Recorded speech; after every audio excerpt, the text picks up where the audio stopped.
The stuff of dreams it may be as yet, but even at the very top, this is an essential process.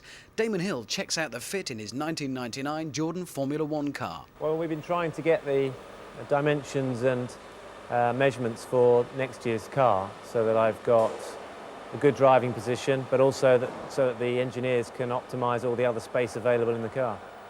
The shoulder distance is too close, and that means it's closer to the top part of my legs. So it fouls on my legs when I do that. So I can't drop it. So it might be, if I can get further back, I might be able to bring it back with me a bit and drop it. And that might give me more clearance there.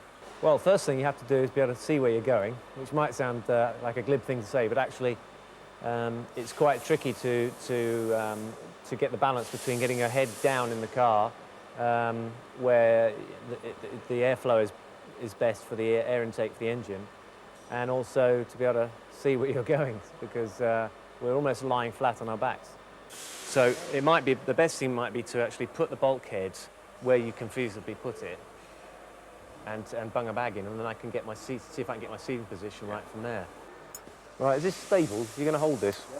Yeah. Otherwise I'm going to have a big shunt in the factory. Okay. So this is actually different to my current seating position, is it?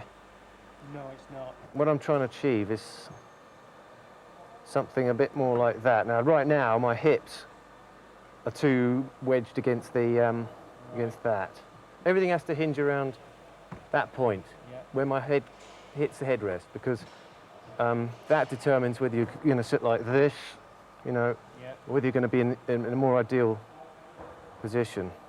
Being with my hips this far forward, I then have quite a lot of bend on my knees, my legs, if you like. I'd like to have my legs stretched further. It's nothing like a road car seat. I mean, a road car seat is very comfortable, obviously. That's the main criteria. You have to be able to get some springing effect in the seat in a road car seat. Well, our seats don't have any soft padding in them at all. They're moulded to the shape of our backs and our backsides, and basically we just sit there on this very, very hard shape. But it's actually because it is your shape and it moulds around your body, it actually supports your body quite well, and you spread the load that way. Even when preparing a Formula One car, the process is the same, but some of the techniques used are different. A technician prepares a complex mix of chemicals. Meanwhile, exact measurements are taken at critical points on Damon's body to make the basic frame of the seat. When it's time for the fitting, the mixture is poured into a bag placed between Damon and the seat shell. Then all he has to do is sit and wait whilst the liquid forms to his exact shape and finally sets to make a solid mould from which a perfectly fitted seat is created.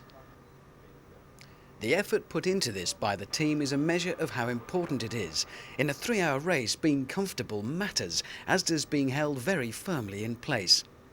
Getting out too early now would spoil the shape of the seat and ruin the mould, but with care and patience, the resulting seat will fit Damon like, well, a glove.